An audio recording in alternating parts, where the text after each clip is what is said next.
Welcome back, everyone, to the My Generation podcast. We've got a very special episode for me today. We'll be talking about Lego.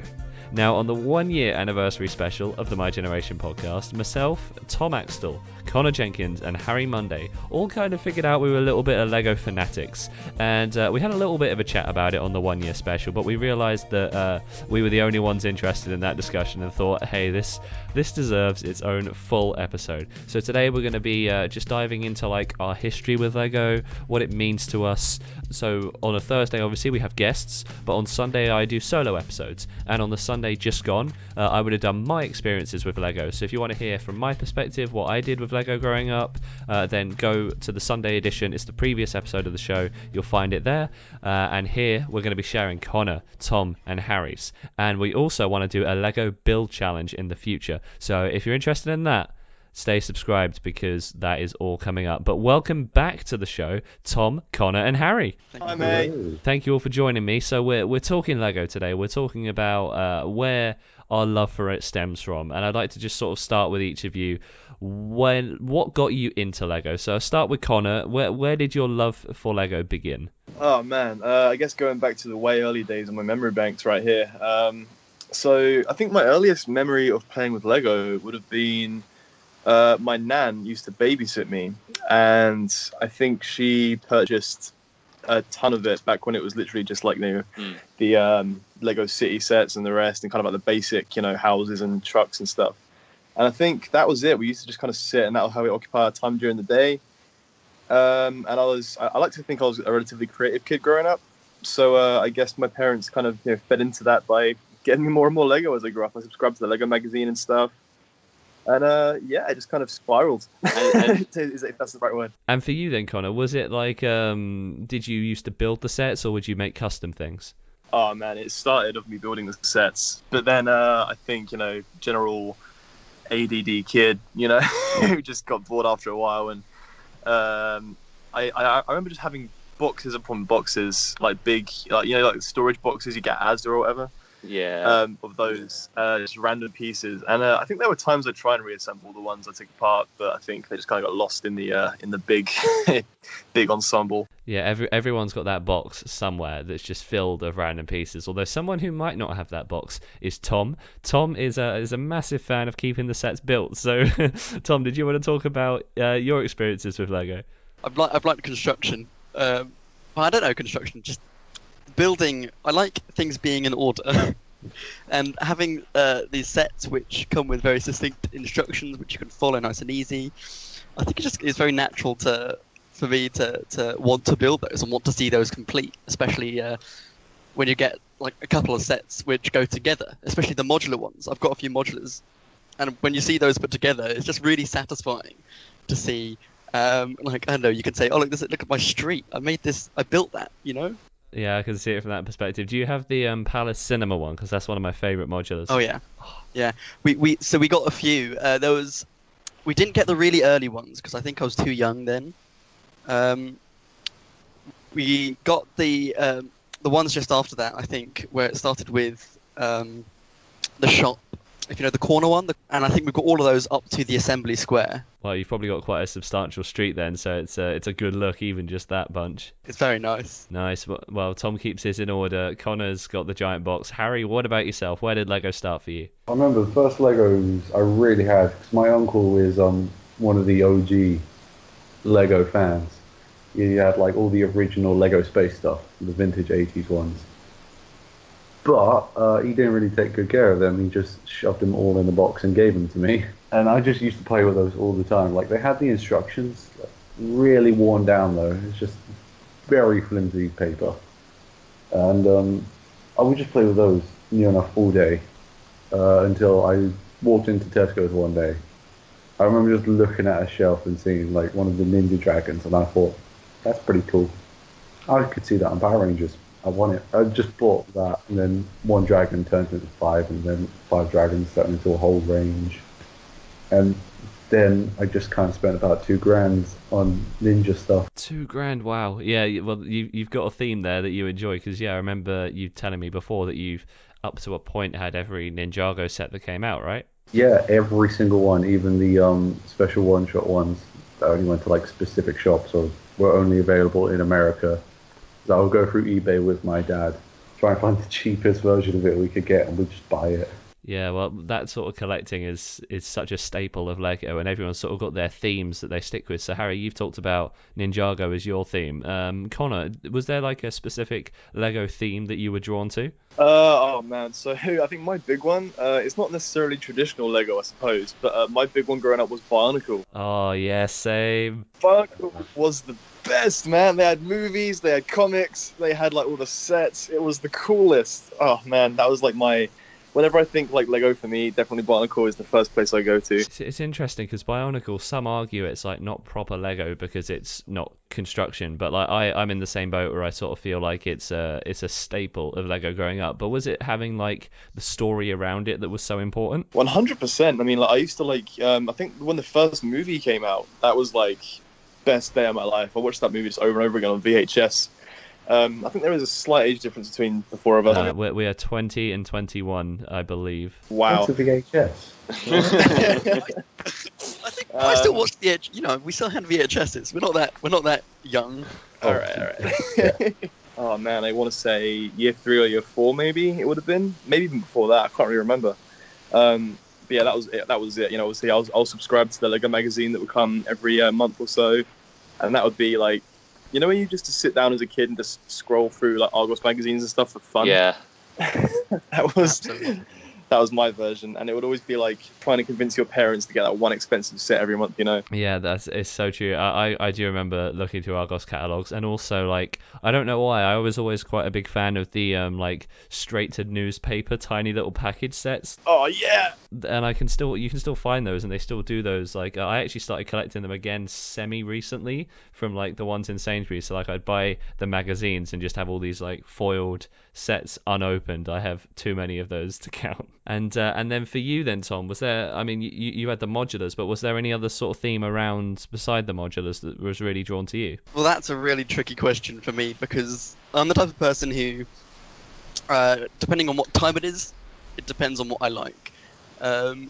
Because I focus on various things. So recently I've been really focused on Star Wars because there's been a whole ton of content out, and I've got a bunch of Star Wars Lego sets. But I think the big one when we were younger was the Harry Potter series. We had loads, and my brother did this, and I tried to replicate him a couple of times, but he'd make a massive Hogwarts using like a bit cheeky, but he'd use paper mache as the base and then put the Lego buildings on top, and would make like a Hogwarts. Yeah. But it got to the point where we were like, oh, we're missing that building. Like, oh, but then you look online and they don't sell it anymore, and it's like £1,000. And you're like, well, hold on, it's not that big. But I guess because it came out 10 years ago, the prices are extortionate now. Especially, did you ever see the Order of the Phoenix castle? Yeah, that one skyrocketed in price, didn't it? It was the only Order of the Phoenix set they made for the time. And if you missed it when it came out, then you missed it. I had a friend who bought it, I think, for sale at Legoland, and they got it for like £90. But if you buy it now, you're looking upwards of £600-700. I think it's the same. Oh, it was also the same with like the Cloud City set from 2003, where like it was £100 retail, but then I think up until this may have changed as a result of the 2019 Cloud City, but up until about 2018, just Lando's cape piece on its own was £80. That's almost the retail price for a cape piece. Yeah, That's and it's mad. not big. It is not that big. Yeah, and the only reason it actually had that sort of value was because it was the only cape piece that had two different colors either side, and that made it like one of a kind at the time. So it was crazy how Lego skyrockets. It's crazy. We'll just get some fabric and cut our own one. Well, you've got all the new sets now that do it as well, but there was something about having that like original material. There is a certain nostalgic value to the older Legos. So, have you guys got any like sealed sets that are old? I don't think I have the self-control to not open it and build it. I think people who do that are either like massive collectors who just collect it for the collection, or people who are looking to sell it for later. I don't know. Yeah, I think there's a couple that I have sealed because I mean I'll definitely be talking about it a lot more in the episode from Sunday just gone, so definitely listen to that for more of my details. But there was the Lego chess game from the early noughties, late 90s, and they made one set off of it, and I used to play that game all the time growing up, but I never had the tiny little set. And so I got it off of eBay, the original set from 1999, just to remind me. So it's not like something I want to build. It's like a nostalgic value of playing that old chess game from so long ago. You guys remember 1999? I mean, I don't remember it. I lived for a month in 1999, so I don't Wow. think that... Yeah, yes. I was 6. I was 5. Yeah, no, the game came out in 99, but I think I was playing it in like 2005, I imagine. It was chess, so but yeah, did you guys grow up on the Lego games then as well? Oh yeah. So let's start with Harry. What Lego game did you grow up on? That was my very first one. It was an old version of Lego Star Wars 2 that my brother gave me when he gave me his old DS. I tried so hard to 100% it to the point where it's just ridiculous. And I remember specifically the very last thing I needed to do was just jump through a bunch of rings in the Forest of Endor level on like one of the speed bikes. And I can remember to this day I could not figure out that I had to do that. So I just realised that I was meant to do that now, and I just look back and think I was an idiot. But no, that was a very immersive game for its time. What about you, Tom? The classic. We had Lego Star Wars, the video game, the first one, on PS2, and played that so much. I think we were definitely in the business of 100%ing the Lego games when they came out, which has gotten harder and harder. Obviously, is now the character sizes have doubled. But we played that first game so much so that when you boot it now, you can't get past the first level on the Attack on Coruscant level on Revenge of the Sith, because it just crashes as soon as you launch it. Which kind of sucks, because you're looking at this disc, you're like, oh, I used to play this, I want to play it again. I love the complete saga, but you've still got all the old discs as well. You've kept everything. Yeah. Although, so we tried to collect them all, but it got to, I think we got to Lego Lord of the Rings, which is when they started doing the voicing. And then it just kind of dropped out after that, because we weren't necessarily that interested in Lego Ninjago. Sorry, Harry. Oh. Or I don't think we ever got Lego the Hobbit, which was weird, which you can't actually buy anymore. See, I think it's interesting the voice, like when they started doing voices in the games. I feel like I sort of went away from the Lego games just because I moved into other video games, but I think the ones without the voices were the best for me. So just the originals, the physical humor was something else. It was like watching like a silent film, but for a modern audience. Like people think, like silent cinema was sort of gone, and we just use like, but that kind of proved that the medium was kind of always there. Like I feel like the Force Awakens and that all had like lines and dialogue, and I thought, nah, just take it away. I prefer just having like grunt noises. Apparently for the new one, they're going to give you the choice to either have, so the new Lego Star Wars one, the Skywalker Saga, they're going to give you the choice to have dialogue. Ooh, I heard about that. Never having dialogue ever again. Yeah, well, yeah, but that is an incredible thing to offer. Getting us hyped for it. Oh, I'm very excited for it. And Connor, for you, what was the game growing up? Honestly, same as Tom. I remember ordering the very first Lego Star Wars game, and I think that was actually a very important bonding experience for me and my brother at the time, because we would have been both very young, just brothers, just arguing constantly, like as you do. But I think that was the same as Tom, where it's the first Star Wars game on PS2, and that was a great way for me and my brothers to just sit down and just play a game together and enjoy the hell out of it. It was unlike these scrub lords. I did 100% it. I'm so sorry, guys. I'm just. I did as well. That topic. Look, humble brag. Come on. Right. Xbox. Right. I've got a problem with you. Now, I got everything in the complete saga. I did everything. I did every achievement. Everything apart from one, because the one that pops when you do everything for 100% achievement it glitched. It didn't work. I got every red brick. I got every character. I got every stud. I got everything. and the achievement never popped, and it is the biggest little black mark. Oh no. Sounds like you're just bad at the game, isn't it? Oh, It's a nightmare. For a proper achievement hunter like me, that's just, it breaks my You heart. didn't get that Indiana Jones Yeah. skin, did you? I will bring in my humble brag, which is that I 100%ed Lego Indiana Jones 3 times. So when you load up the Lego games, I don't know if you remember, but you could have like 3 save slots, and I decided once I'd completed the game once, hey, let's just max it out 3 times. So I just went to the other 2 save slots that had nothing in it and just ranked them all up to top, so that basically when you load a game, you just got all the studs dropping as you're running around the map because you've already completed the game, and like you unlock Han Solo and everything. That was just great. That was my one, and I'll definitely be talking about that a lot more in the previous episode, so definitely go to there. One thing I did want to talk about, that I heavily talked about in my previous one, would have been Lego animation, because Lego animation actually led to quite a lot of things for me growing up. Like, I started Lego animating when I was about 7 or 8 years old, and it's actually paid its dividends in like my professional life. And I wanted to know if you guys had either maybe done Lego animation, or you've done something creative with Lego that people maybe haven't even thought about. I used to work in a junior school. I used to be a teaching assistant and the rest. And I used to run the Lego club, which was fun. And that was, it was the animation club, sorry. But it was, they were all junior school kids, and we did it with Lego.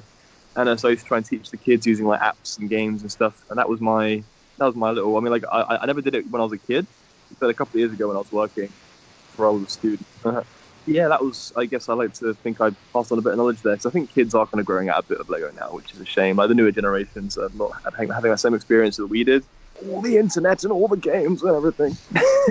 No, I think that, yeah, but I think Lego is still actually proving to be quite popular. Like, if you sort of dive into the Lego history of it for a moment, Lego was in a really rough financial spell when we were kids. Like, for all of us, Lego was kind of on its last legs in 1998. It was really bad. And then when Star Wars came in, that was kind of the influx of marketing and media that kind of saved it. And then once they got the Star Wars umbrella organized, everything else kind of started to catch up again.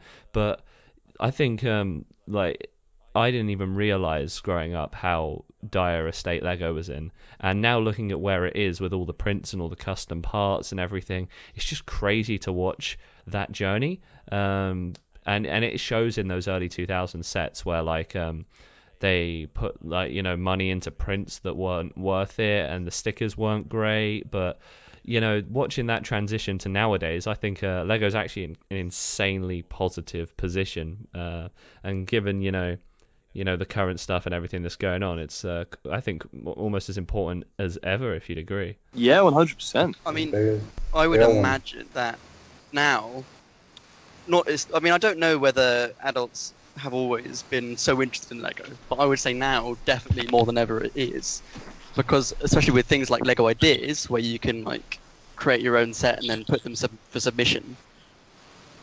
I think adults are definitely getting more interested than maybe they used to be. So I think that's maybe part of the success. That's true. And I follow quite a lot of Lego photographers on Instagram. That's a whole subgenre. There's a guy that I really like, which I'll send to you. You might have already seen it, Max. But he kind of like dulls down a lot of the figures, kind of make them look a bit rough and worn, and he puts them in real life scenarios. And he's a professional photographer, and he makes these like big dramatic scenes like in the real world, outside in sand and in deserts and stuff, out of Lego. Yeah, I have heard of this guy. I don't know his name, but I have seen some of his images. So it's amazing how creative people actually can get with Lego. The custom builds I've seen as well, some of the people that I follow who are doing custom designs, stuff for Lego Ideas, but then just crazy things that they're making at home. It's wild. So do you think social media's probably had like a massive influence on that? Oh man, that's a whole other conversation. Absolutely. Well, I was just gonna say, you were talking about custom figures. Yeah. I mean, I would argue that custom figures aren't really, I don't know, in the spirit of enjoying Lego sets as they come and building them and keeping them that way. I'm not a big fan of. I mean, I know custom figures can look great, But I'd rather look for the Lego release because they're always going to look better. Lego is always going to find a way to, I don't know, I feel like they know their product. That's true. It's true in terms of, I think, the materials specifically, but there are some amazing custom figures out there for things that Lego might not necessarily be making. So like Star Wars characters that haven't had like an official Lego figure. It's really great when custom designers go out and make that. But that's that's an interesting one, Tom. I'd be interested to know what people think about that. And I'm just looking at my phone because Tom has sent me, referring back to something we spoke about earlier, the Lego Cloud City. An eBay listing for it is $2,000 for the sealed set. I think that's a sealed set, I imagine. Yeah, a fully sealed one is about $2,000, and it was about $100 brand new if you'd bought it in 2003. I mean, like us all, we kind of just took the sets out and messed them up, didn't we? We didn't really, we didn't think about keeping them sealed and reselling them, although Lego holding its value is quite important. Do any of you at all ever use Bricklink, which is a great site for buying and Lego and sharing? Never heard of it. I've used it before, especially when you're missing a piece or something, you can find pieces there really cheap. Yeah, so people have built like entire sort of jobs, haven't they, out of Lego collecting and sorting parts. It's crazy. Although Bricklink is now bought by Lego. Yes, it did. Yeah, Bricklink recently was bought out by Lego, which is kind of exciting as well. And Connor's just shared an Instagram link, which I'm going to pop up as well. He has shared the photographer's page. So it's Lego_star_wars_tong, TONG. Oh, that's amazing stuff. Yeah, I thoroughly recommend going and checking that out. That's Lego_Star Wars_tong. That's amazing, man. I had not seen this guy specifically, but there are so many like it as well. Like even in just the recommendeds, I'm seeing so many examples. So there's so much talent out there, and that talent can come together. I know at the moment, time when we're recording this, we're in lockdown, can't go outside, but there have been some amazing Lego festivals and events. Have any of you been to Lego events in real life? I wish. I went to one which wasn't just Lego, but it was a construction toys one in Brighton. Now, is it? Oh, interesting. I remember I had a weird bit of psychic intuition there because I was talking to one of the people who had their whole stall set up, and I was saying to him it'd be a really cool idea is if they did Simpsons Lego. Look, Brent, be very weird license. I don't reckon they do it. And about a month later, they come out with the Simpsons house. So he predicted it. Those fairs are so great. I went to the XL one in London. Was it London or I think I went to one in London and Birmingham. So I went and they both just amazing because you're surrounded by like-minded people who've done loads of custom creations and stuff. Tom, have you ever been to any events like that? I went to one. And it was this artist who exclusively, I think, uses Lego. And it's really, I mean, it's incredible the kind of stuff that he's been building. But I think the whole point of it was that this guy was turning something that's designed for children and turning it into something, his own. He's turning it into artwork. But he had these really incredible ideas. So there was one which was a photo of a person. But if you looked at it from one angle, he used the sloped bricks, and if you looked at it from one angle, it was a picture of one person. And if you looked at it from the other angle, it's a different person because they use different colours on the slope. That's incredible. I love those. It's so unique. He also did I think recreations of classic art and stuff as well, and a massive T-Rex. It was kind of incredible to see what you can build with it. Yeah, and the pieces are getting so mature. I think one thing I want to move into talking about after we go to our features for the show is the progression of new pieces. So get thinking about how having new parts coming out has sort of allowed Lego to evolve. But we've got a few features we like to put into the show. We've got Sammy Bacon, who does album reviews every single week for the show. Harry Munday, who's on the show with us today, he does film reviews every week. And we've got music from local Kent artist M.U.T.O. But first we're going to go to Sammy Bacon with his album reviews. And here is the album that Sammy recommends this week. What's going on, guys? Hope you're doing well. Sammy Bacon here to give you a recommendation. This week, it is the legendary debut album from Krautrock, ambient psych rock masters Noi, with their self-titled debut, Noi. Noi was founded by Michael Rotter and Klaus Dinger, formerly members of Kraftwerk, but split to form up this own project that is Noi. Quickly give you some context around krautrock, because that isn't, I don't know, an official name. That name was often what was used by the English press, branding this new branch of experimental German music. But the type of experimental music these German bands were making was, I guess, in a sense, sort of trying to start a new beginning, try and create a more positive outlook on Germany, and they did it. Krautrock has produced some of the best bands of all time, some of the most interesting work, bands like Can, Cluster, Faust, Amon Düül, Kraftwerk, Tangerine Dream, and of course, Noi. Now, Noi is only 6 tracks long, but it clocks in about 40 minutes. And as I said, it has become one of the most influential bands of all time, albums of all time. Klaus Dinger, the drummer, sort of created and really pushed forward the Motorik drum beat. The Motorik drum beat is very basic drum rhythm in 4/4, which barely has any interruptions, and it creates this very driving sort of rhythm and guidance to a song, and I guess that's where the term Motorik comes from. One thing you hear in Noi is Michael Rotter's and Klaus Dinger's sort of obsession with water. I don't really know why. You can read into that yourself, but you kind of hear that obsession in the music as it flows, and it's flowing very languid. And I think you can hear the influence of Noi in post-punk bands such as Squid or Joy Division. And yeah, Hallo Gallo, the opener, is a perfect example of the use of the Motorik drum beat. And this album is just so encapsulating and so easy to listen to, because it just flows so well and flows straight through you. It's a classic. Noi are a great band. Listen to this, then listen to Noi 2. Targo Margo by Can, Eggy Bang Massey by Can, Faust, Cluster. I think once you hear the debut album from Noi, you hear it everywhere, and I can't think of a drummer that hasn't been influenced even slightly by Noi. Anyway, a bit of a classic recommendation there, a bit of an oldie, but it's really worth a listen. So yeah, Noi, listen to it. See you next time. Is it bad that you guys are kind of inspired me to play Lego Star Wars 2 right now? Dude, I kid you not, my Xbox is on behind me downloading Saga. Oh, mate. Already got them installed. I don't know what you guys are doing installing them now. Come on.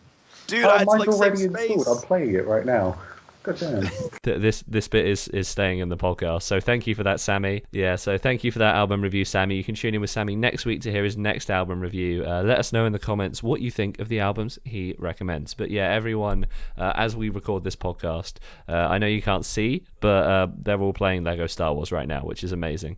So join us as you listen along to this. You may as well join in and play some Lego Star Wars, or I mean, Lego Indiana Jones was my thing. So if you've still got that, go hop on, try and max out the game. But next we're moving into Harry Munday's film feature. Harry, would you like to introduce your feature? I would like to very much. Upcoming right now is my film. There's so much pressure. That bit is staying in. Gotta psych myself up for this. Splash some water in your face. Come on. Coming up now is my week.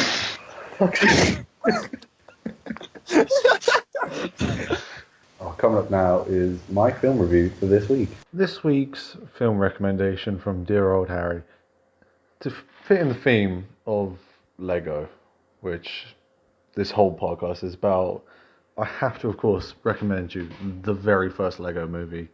Not the sequel or either of the 2 spin-offs, but the first ever Lego movie. It's a groundbreaking feat of what a children's movie can be. It's still incredibly insightful to see the animation process in that. The fact that none of that entire film is stop motion, but it's all computer generated. And that was the hardest thing for me to swallow about this movie. It's all computer made, and yet it looks so real to be compared to a kid's toy. That's my film recommendation for this week, so go check out The Lego Movie. Oh, damn, that was Thank you for that, Harry. We'll tune in with Harry every single week on the show for his music feature.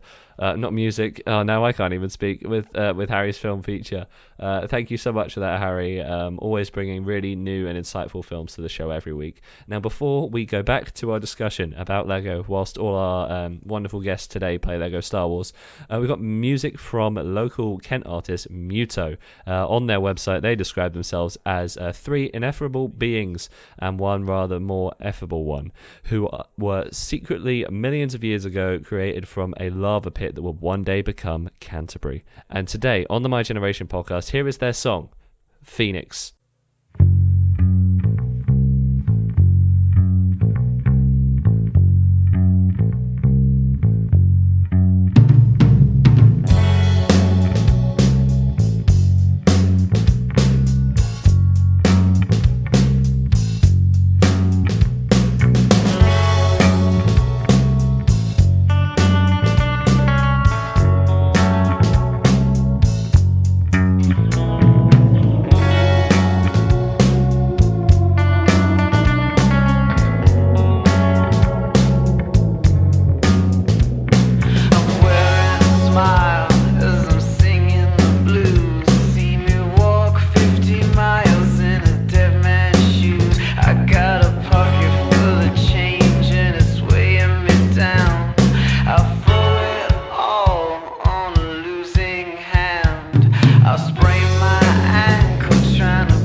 that's not how I go. Shadows move behind the flame, changing my face, so I'm changing my name. Burn me down, I'll rise up higher. I'm a phoenix under the fire.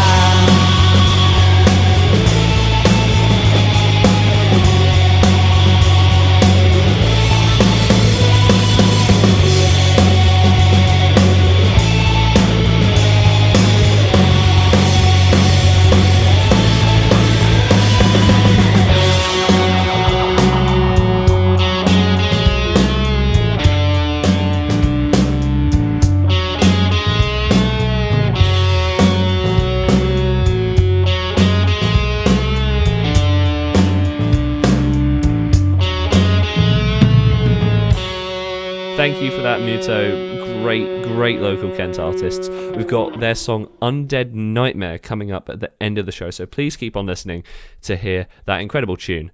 So we're going back to Connor, Harry, and Tom to talk Lego more.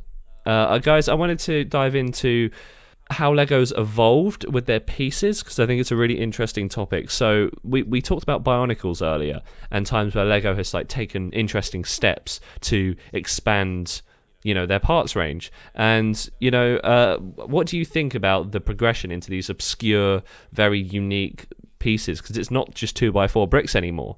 Obviously, when we grew up, the pieces were a lot simpler compared to now. Lego's a much more evolved thing. What do you think of that transition? It's good and bad. I mean, I like that the incredible. You can make incredible new shapes and stuff, and the sets becoming a lot more sturdy and a lot better. Definitely some sets some older sets that we have just so fragile, but because they're not only evolving with bricks, right? They're evolving with how they build stuff. I had an Imperial fighter. It was like a troop transport thing, and it looks horrendous. You can tell that they've tried their best. It does not look as good as the sets look now. I might be able to find a picture, but honestly, it's one of these. Oh wait, no. Have you seen the original Slave 1?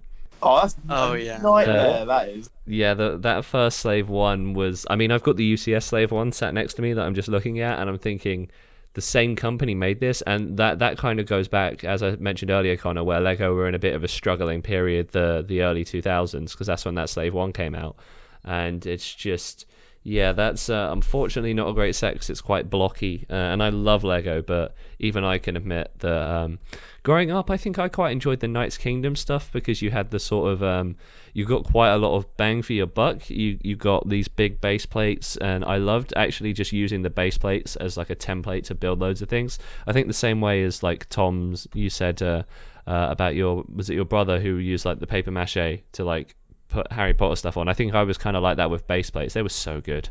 They were good, but they don't really use them anymore. We've got so I had the old Indiana Jones Kingdom of the Crystal Skull set, and that had a wonderful base plate. Of course, you couldn't really do much else with it except for build that set because it's made specifically for it. Yeah, I used to have that base plate as well, but I've lost it. Sad times. Quickly jumping back into, you talk about Barnacle and how like some of the newer, like more evolved pieces fit in. I love the fact that like even though they're like new, complicated, crazy pieces, they all still fit and work with, you know, the old school ones. Like, yeah, so for instance, you have like the X bar, I don't know what it's called, like the long pieces with like the kind of X shape for Barnacle and stuff like that. They fit perfectly in like any of the regular base brick circles. Yeah, and like a lot of Bionicle stuff is still used today. So like like the eye pieces and like some of the joints still get used. Like none of the specialized head pieces as much, but I've still seen some like old ball joint stuff really evolve their way into the modern day, don't they? They were very satisfying to put in as well. You kind of click them in and they just kind of they get really stiff and squeaky sometimes. You were saying that you didn't think some people believed that Bionicles were like not Lego, and they must have been successful because didn't they make Bionicle into other themed stuff? Like they had Star Wars Bionicles. They did, yeah. I think they did the Ninjago stuff as well, didn't they? Like the Bionicle style. Or am I imagining that? They did some sort of ninja thing. It was later on, I think. Yeah, I think they Bionic they did the construction figures for Star Wars. They didn't actually sell that well, and they've since stopped making those. But I have a few of them, and they are quite good. Like the detail on them is incredible. The helmeted characters look the best in my opinion because they've just got, it's a lot easier to get the helmeted detail as opposed to like a human face. But they've made a lot of like attempts that have gone really well. Like Barnacle went amazing, but they have had a few blemishes. A couple of them, I don't know if you guys had, but growing up, I was bought quite a lot of Jack Stone. If any of you had the Jack Stone line. Can you elaborate on that? Oh, you don't know the Jack Stone? So they were like they were really simplified pieces. It was like it was between Duplo and normal Lego. So it had really a lot of preformed pieces, and all the minifigures that they were at like a different scale. But you couldn't take their parts apart. So like if you had the fireman, he was just a fireman. That was it. You couldn't pull them apart. And that theme didn't take off so well. And there was the name escapes me, but it's they tried to do, it was like Galaxor, or what was it? Was it Galaxy Squad? No, Galaxy Squad did succeed. It was what was it called? Do any of you know what I'm talking about? That theme that No. All I'm coming up with is Lego. When I typed in Lego Galaxy TV series, it is coming with Guardians of the Oh, Galaxy. nice. No, it's definitely not Galaxy Squad. But I have a picture of it. I just haven't got the name of the theme. Let's find this, because you guys need to look up this theme the moment that I find what this is. Galador. Galador. The hell am I looking at? Are you going to be able to put like a picture of this for everyone to see? Because this is horrendous. No offense to Lego, but Oh my, yeah, okay, that's quite a. Oof. Yeah, it had its own TV series that ran for 2 seasons. So it's Galador, Defenders of the Outer Dimension.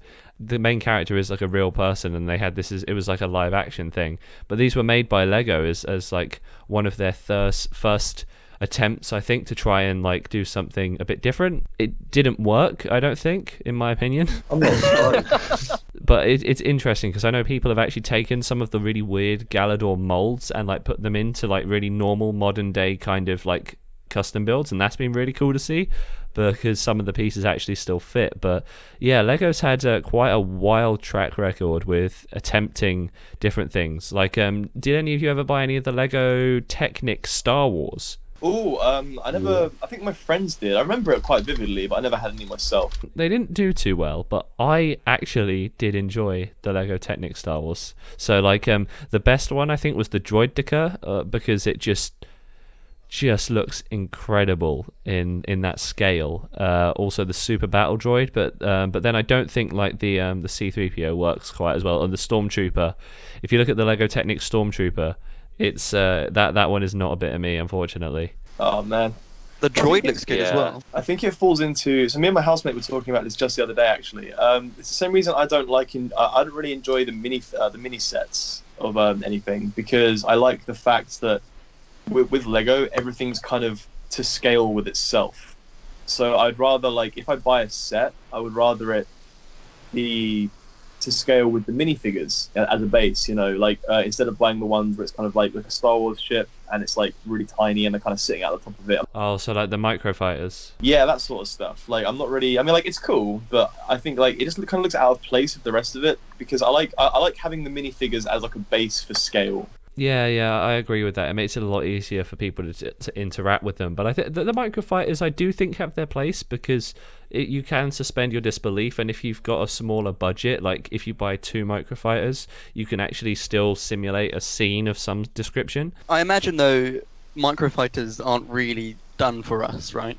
I mean, I think they're mainly for playing. I think kids would probably enjoy micro fighters. But I mean, a lot of the sets aren't even the correct scale for minifigures. No, it's only really the UCS Ultimate Collector Series that are actually like to an official minifigure scale, quote unquote. So they've just released a new A-Wing, which is to actual minifig scale, really, isn't it? Or is that a bit above? But like those ones actually try to adhere somewhat to. But I think what, Connor, you're getting at is that just being able to interact with minifigures in like a believable-ish scale. Yeah, like, I mean, I'd like to buy a ship and, you know, make a little guy sit in the cockpit and it looks like it belongs there, you know, that sort of stuff. I mean, obviously, like with stuff like, you know, the Death Star and everything, you can't create that because, you know, impossible. But it's just satisfying, you know. It's just nice that it kind of is like part of one greater scale universe. Do any of you also watch Jang Bricks' Lego reviews? No. He's like arguably one of the best Lego reviewers on the whole internet. So it's just the detail he goes into them, where he's got like the perfect setup for it. There's a series of really great YouTubers. He's just one of my favorites. I would thoroughly recommend, if you're like looking for a comprehensive place to look at just really good Lego reviews, I'd go to him. It's where I kind of make a lot of my decisions as to if I am gonna buy a set. To you guys, as we sort of bring this to a close, I did want to ask you all what your favorite set was growing up. Okay, actually, let's do this as a 2-parter. Let's do one part now and then one part to close the show. I want to do what your favorite set was growing up, and then as a second question, which we'll answer afterwards, is you know, you're in a burning building, you can only take one Lego set with you out of all of the sets you own. What set are you taking? So let's start with the first question, and we'll start with Tom as to what your favorite Lego set was growing up. Well, I don't know. I haven't really thought on one. I'm just trying to get time, actually. I'm not going to lie. Moving on to Connor. Oh man, you know, I'm kind of in the same boat, but off the top of my head, a lot of the Star Wars Lego sets go to my mind. I think probably one. Oh, okay, I've got two in mind. I need to narrow it down. So one of them's Barnacle, one of them's Star Wars. I believe it was. I can't remember much about it. I remember loving it as a kid. It was the second Barnacle movie. There's this kind of like flying bike type thing as part of the movie. It was really cool. But I bought. I think I got it for my birthday maybe. And that was quite a large set. That was a whole half a day's work. But I think that's probably way up there on my good memories of sets. If not that, you've got like the big, I can't remember what they're called, the big droid carrier ships from episode 1 from Star Wars. Oh yeah. And it had like the ones that disperse all of the battle droids out of them. I had one of those, and that was that got lost, and I was very young when I had that. That would come out in like what, 2003, 2004 maybe. You had one of those? Yeah, man. I was young at the time. I would have been 8 or 9. But yeah, that was the ish when I was a kid. Wow. I mean, as an avid Star Wars fan anyway. Can we do a Star Wars podcast? But yeah, as an avid Star Wars fan anyway. Star Wars podcast coming soon. Yeah, because Connor, you've got an extensive Star Wars collection, haven't you? In general, yes. I am one of the biggest Star Wars fans I know, second only to my housemate Morgan, who is a much bigger Star Wars fan than me. But we are both way up there on the scale. If I can get a picture of it, I've got a picture of my entire Lego collection. Oh, nice. All in boxes. I'm in the same boat as that. Mine's a lot of it's boxed up at the minute, but you know, I'm in quarantine at home. I mean, I don't know what the situation will be when you're listening to this, but I might get some of it back out and do some more custom buildings. It's the perfect time to. I mean, I did an entire solo episode about my custom Lego Star Wars Dryden Voss's Star Yacht, which they never released a set for, but I made over the course of 3 months a custom build for it that was all my own design, and I am incredibly proud of that. So please, I can't remember if it will already be out. Will it already be out? Let's have a look right now. It will already be out, but yeah, I have also made a video, and I want to send a picture. So, because Connor, you haven't seen it, have you? No, I would love to though. Let's take a picture of it far across my room so Connor can see this, because it took me 3 months, and I used the reason I brought up Bricklink is because I did quite a lot. So this is just a really rough picture. I've just taken like this second of it. Ooh. Oh, dude, that's amazing. Yeah, it's just off my own design. I bought I got the concept art book and then just built from there. And because I had a lot of in my big box of pieces was a lot of like black pieces and gold pieces, because I had a lot of the Prince of Persia stuff, so I had a lot of leftover gold pieces. And yeah, I definitely spent quite a long time building that, I can tell you that. I love that. Oh, actually, real quick, going back to custom builds real quick, I think, oh man, going back to my obsession with Star Wars, I think I would have been in year 6 maybe when episode 3 came out of Star Wars, and you know, the whole robot hand, whatever. I remember making out of barnacle pieces my own like robot arm, and it literally covered my entire forearm and it had like working for the fingers. I took it into school. That was like my pride and joy, man. That was my favorite. That's amazing. It was so good. It was like multicolored and like, you know, like very like ramshackle, but it was like, at the time I was like, yeah, I've got like a robot arm. That is awesome. I can imagine you're showing that off with such pride. That is so cool. I forget who we've now asked like about their favorite set growing up. We've asked Connor, did we get Harry and Tom's favorite set growing up? No, I've actually got a picture of it. It's a lot easier to explain. Yeah, of course it's the Ninja one. It was a Cole's Shred attack. I love this to pieces, mainly because you could flip it upside down and the cockpit would rotate to a hidden snake car. And all like the fancy long pieces on it, there was a button at the back you could press that would make him shoot out. And there is a cannon on the front. It's just, for a lovely little 12-year-old who's very bored, having a car that can suddenly turn into anything, it just made me cry. Stunning. I love that. I love that. And well, it's because it's got all the playability features. That's just awesome. And Tom, for you then, what was yours? I think my favourite Lego set, every time I look at it, I get a little tingle inside. It has to be the UCS Slave 1. It's a beautiful Yeah. set. And it's so, the figures you get are perfect for it as well. I don't know, the way it looks, I think because again, I much prefer the presenting side of Lego. I like putting it on my bedside table and looking at it. So I'm not, much of the playability kind of person. Yeah. And I think that just from the look of it, it just looks exactly like I think a Lego Slave 1 should look. Yeah, no, that's so true. I'm a bit like that as well. But I think I'm a bit of a mix because like I have the ones I like to display, which is the collector series ones, but then also I do have a couple of the microfighters, I won't lie. But no, that's great. But yeah, I wanted to go back in a moment and say if you could only save one set, what would it be? But that is what Connor, Tom, Harry and I have had to say so far about Lego. Do you have a story to tell about this subject? If you do, leave it in the comments wherever you're listening, YouTube, SoundCloud, Spotify, Apple, anywhere, or go to the Facebook page at the My Generation Podcast. And we'll feature your comments in the future. We're going to be doing a build episode soon, hopefully. We'd love to do it in real life, face-to-face, but we'll see how the world goes.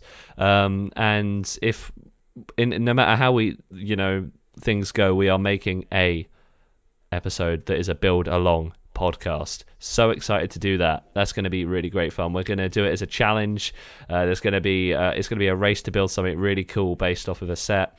We're still deciding what set we're going to pick, and then we're going to do a custom build off of it and actually like compare and make it like a little Lego competition. That's going to be awesome.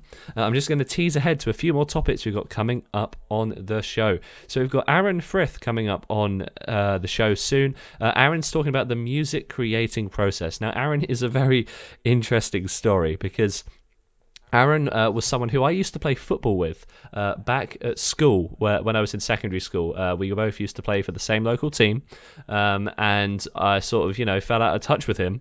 And then I saw on Britain's Got Talent, he was singing swing music. And I was just like, wow, this is incredible. And from that moment, I knew I had to reconnect with him because this was insane. I knew I wanted to just have a chat with him about his music creating process, have a catch up. It's amazing to see where people go from, your childhood. And we used to just literally play football together on a Saturday and Sunday. And now he's singing swing music in front of Simon Cowell. What a crazy world we live in. And I'm going to have a full chat with him about his music journey there very soon. And another great episode we've got coming up. Tom is back on the show. This is an episode we've already recorded, Tom.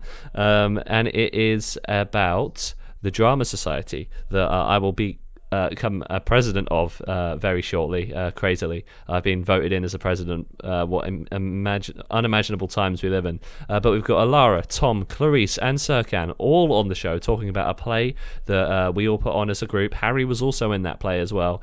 And then they're talking in more detail about what it was like putting on a play as a university production. So stay tuned for that episode very, very soon. Now we're going to go back to Tom, Harry and Connor in just a moment to wrap up this week's episode of the show, but there are still future topics that we are looking for people to talk about. I want to talk board games again. Maybe you're a part of a board game calf, maybe you've got a deep interest in board games, whether it's chess or Warhammer or something like that, any sort of board game. If you're 18 to 35 and you live in Kent, get in touch with the Facebook page at the My Generation Podcast, and we can potentially get you on the show.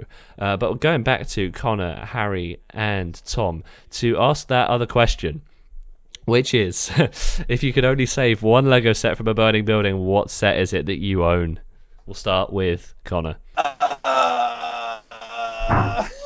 God. Sadly, at this point in my life, I don't actually own as much Lego as I'd like to. But it would probably have to be one of my Star Wars sets. I think I do have tucked away somewhere a Episode 3 Jedi Starfighter. Those were always the fun ones. Yeah. I think at this point in time, also might be one of the only larger scale sets I have, even though it's not like massive. I think I've got a lot of it is hidden away in my mum's attic, loft, whatever you call it.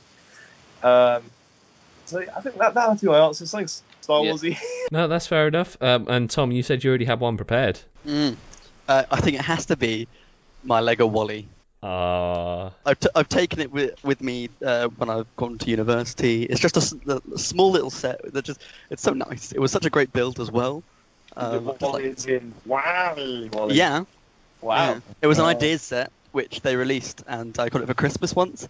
And I remember building it, and it has like these little compartments. I've seen that set. It's such a nice one. That is a great set, and it's quite a portable one as well. It's a smasher, and it's easy to grab as well.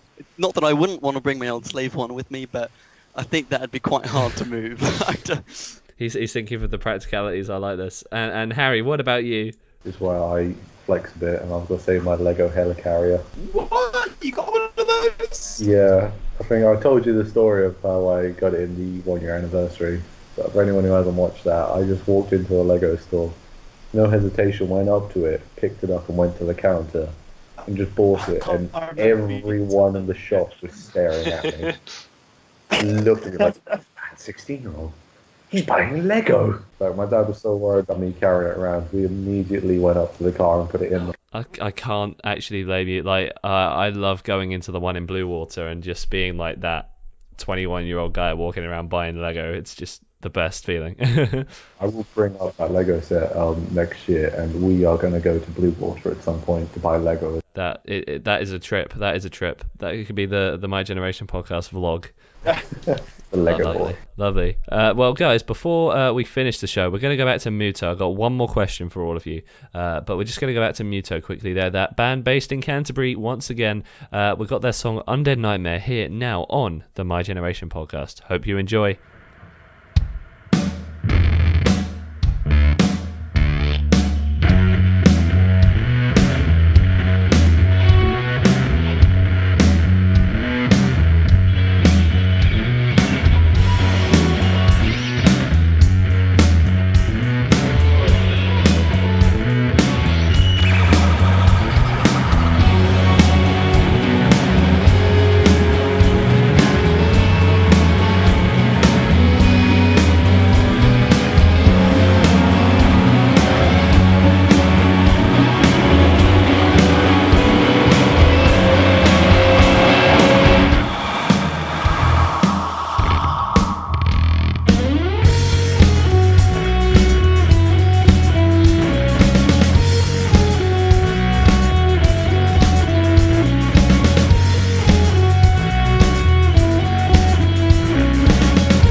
festivities begin.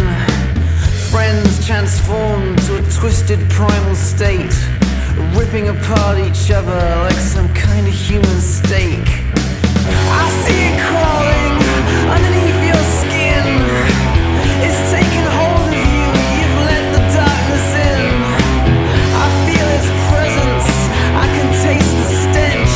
There's blood on your hands, your insides are drenched. Jesus, I think it's time for you to look away. I've been good my whole life, now it's time for me to play.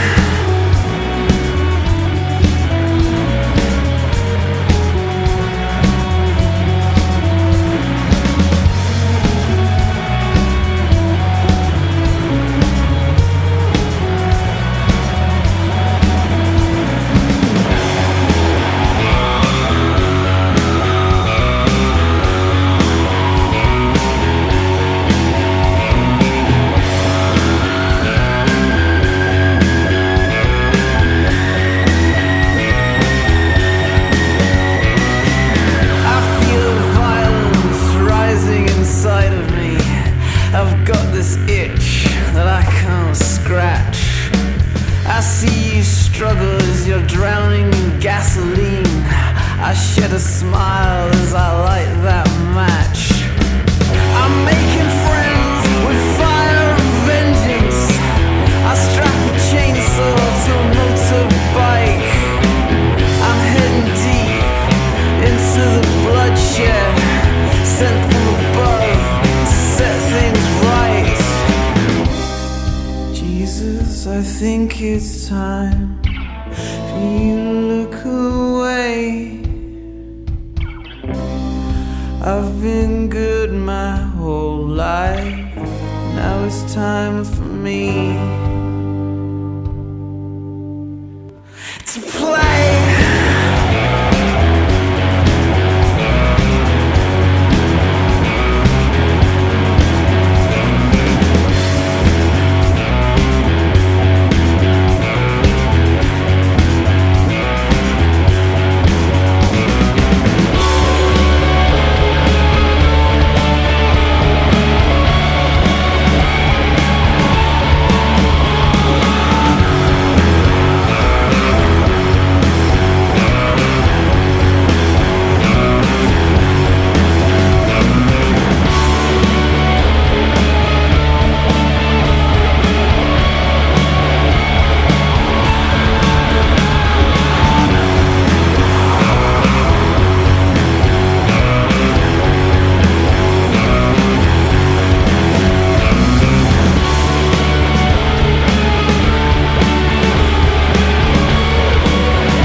And that was M.U.T.O here on the My Generation podcast. We played them before. Great local Kent artists. So excited to share more of their music on the show. We just got one more question for everyone left, and it's the My Generation podcast classic. It's what have you learned by talking about Lego on this week's episode of the show? And we're going to mix the order up and start with Harry for this one. I find that we've got a lot of plans to do now. Yeah, there's a lot more Legoing to be done.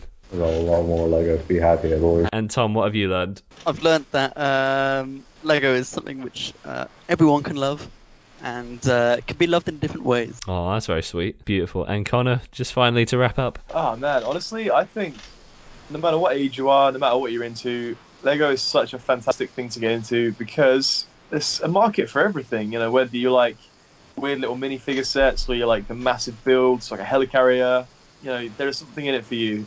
No matter how old you are, no matter what you're into. Lovely. Well, this has been our Lego episode of the My Generation podcast. We're going to be doing more in the future, so don't you worry. This has been so much fun to talk about. You can check out the previous episode of the My Generation podcast, episode 69, where I talk about my Lego collecting experiences and my stories with Lego growing up.